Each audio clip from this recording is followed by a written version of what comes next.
So, you think world building only happens when you're hunched in front of your computer, staring at the blank screen, struggling to shape your universe from scratch?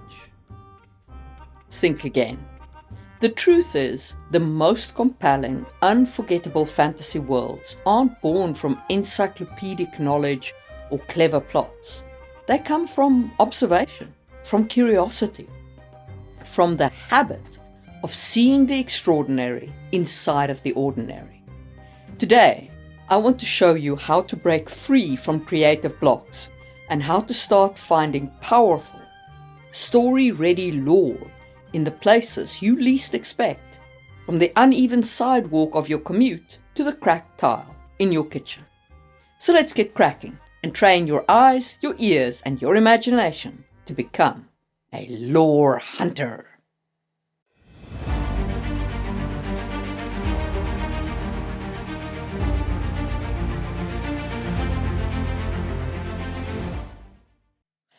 Welcome to another episode of Just-in-Time World Building with your host, Marie Mullaney. The things I do for the algorithm. Lore hunters, baby! Let's begin where most people never think to look, real life. We tend to think fantasy must be entirely invented, but some of the most unique ideas grow from everyday moments that others ignore. Let me give you an example. You're standing in your kitchen. You glance down and you notice a crack in one of your floor tiles. You've probably seen it hundreds of times, but you've never really looked at it. How can you work it into your world building? Let's play a game of what if, which is one of the most important games you can play in world building. What if, in your world, cracked tiles are considered omens? Not just bad luck, but a sign that the boundary between this world and another is weakening. People in such a culture may rush to cover the crack with cloth, believing the pattern of the break indicates the mood of the spirits beyond. A vertical crack could signify a coming betrayal. A star-shaped crack could mean a lost ancestor is trying to make contact. Suddenly, your character's environment becomes a battleground of superstition. She might be in the middle of a serious negotiation when she notices a crack in the tile on the floor below the table, and the mood shifts. The deal breaks, suspicion grows. And why? Because a fractured tile means the veil is thin, and someone, perhaps her, is about to be influenced by forces unseen. Look around your environment, wherever you're listening to me right now. What's a thing you never really paid attention to? How can you use it in your world building? And while I said look around you, don't get hung up on the word look. It could be a sound, like the whirring of an air conditioner fan, which could signal the approach of an ice-specialized mage.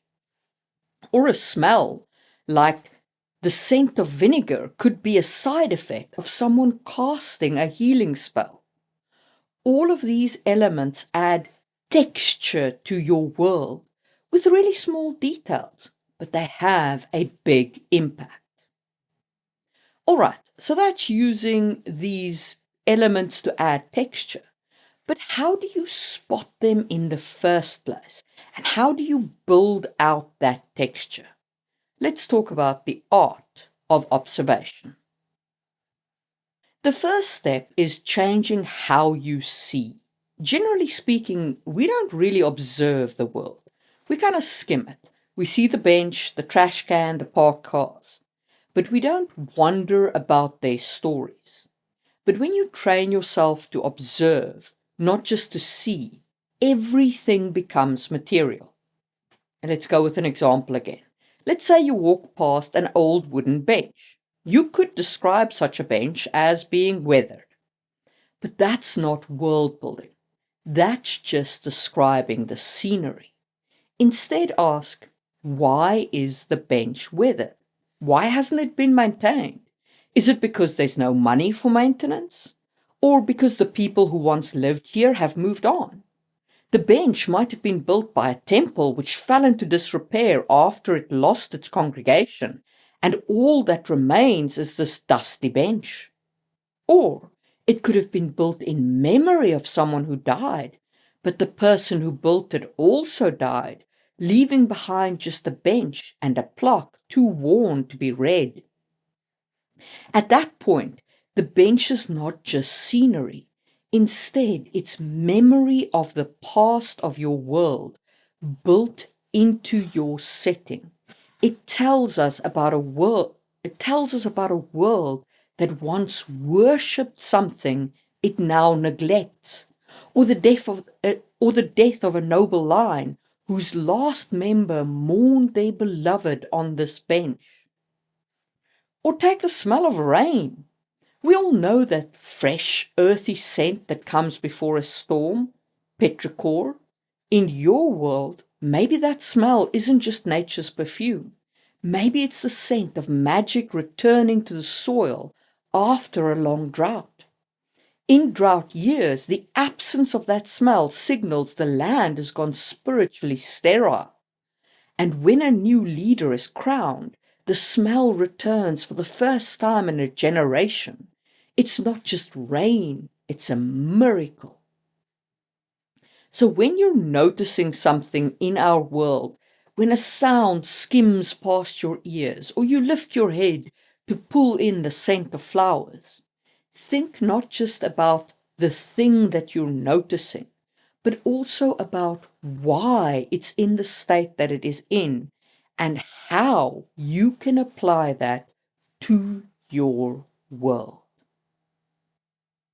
Before we talk about how you actually transform reality into lore, give me one moment to tell you about Sangwheel Chronicles, which is an epic fantasy series I wrote. It's a deep exploration of how the past affects the future and the choices we make. And it's also a fun romp with a main character that's been described as a medieval James Bond.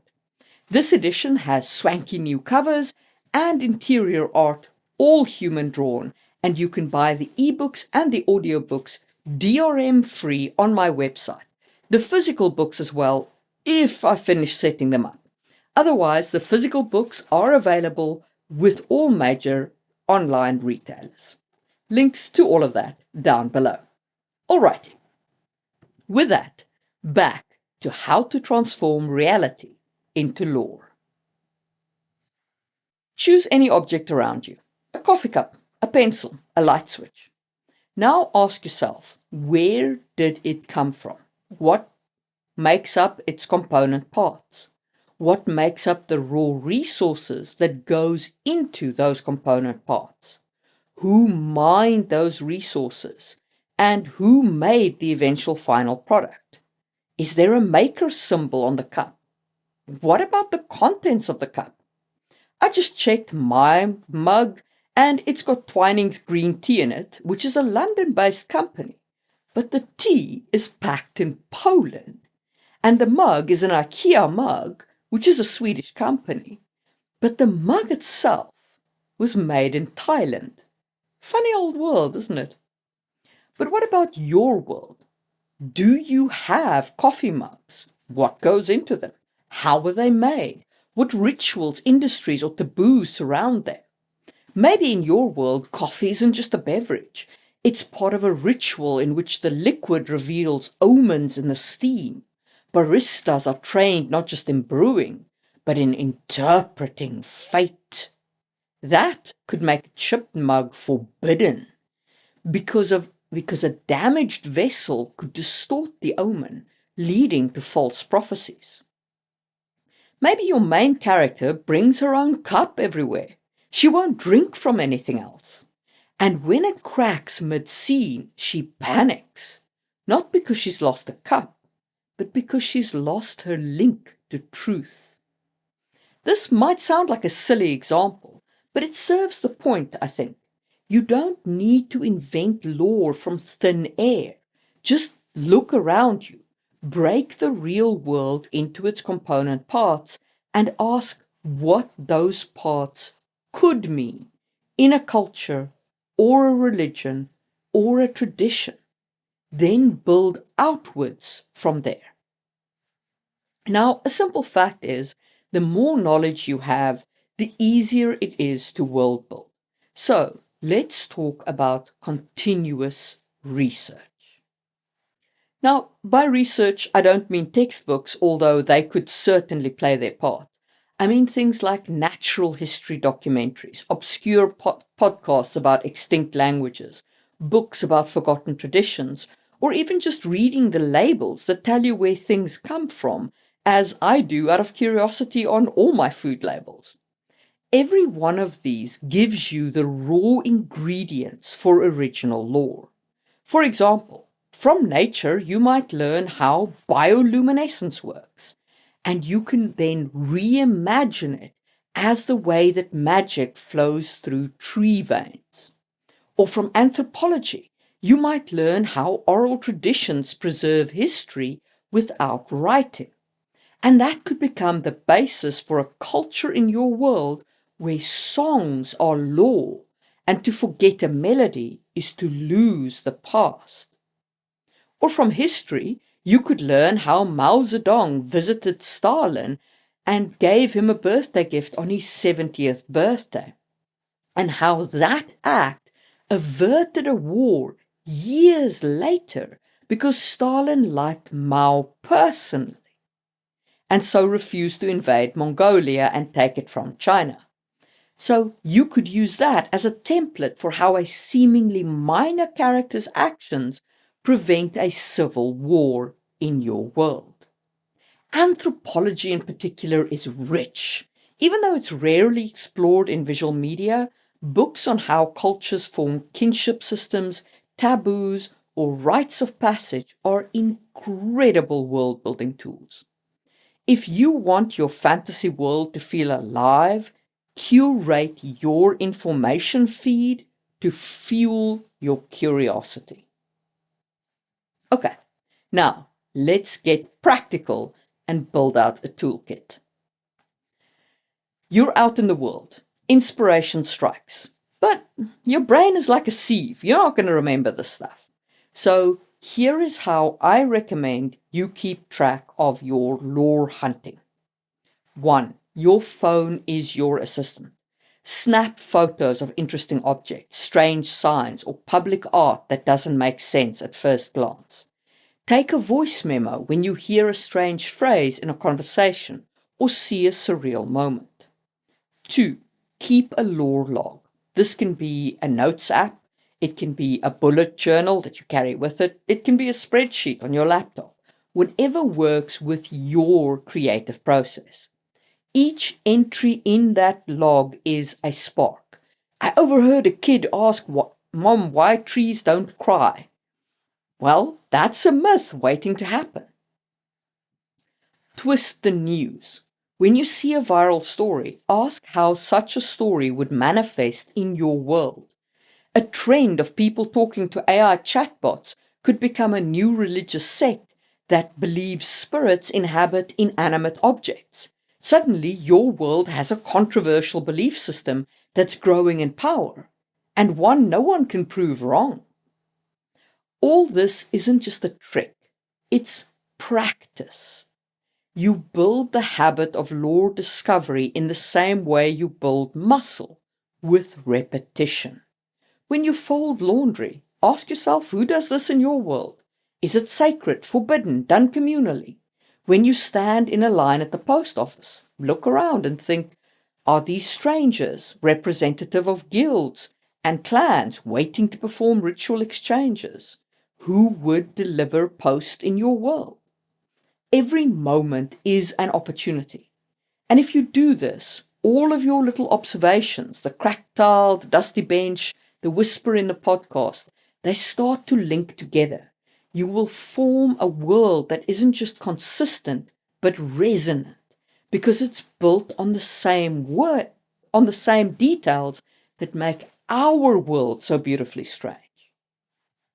So next time you step outside, remember, you're not just going to work or buying milk. You're exploring. You're a lore hunter. Train to see the deeper truth behind every crack, every sound, and every scent. Thanks for watching. If you enjoyed this episode, don't forget to like, subscribe, and share with your favorite lore hunters. Commitment to the bit, people. Commitment to the bit. Anyway, if you have got thoughts on lore hunting tips and tricks that I might have missed, drop them in the comments down below. And as always, a huge thank you to my channel members, especially the just-in-timers of the Stone tier: Jeff Hicks, Epic, Laura Bone 79, A. Walyard, Neil Buckley, Necromancer JM, Katie Kofi Mug, and Tony Lamanna, along with the Wood tier and Straw tier. Your help allows me to keep making these videos, and I am very grateful. If you would like to support the podcast, one free way to do that right now is to simply watch another video. And if you enjoyed this video, you'll probably like my video on how to keep track of your world building, which you can check out right now on screen, or you can follow whatever the algorithm is recommending for you. And I will see you soon for another episode of Just in Time World Building.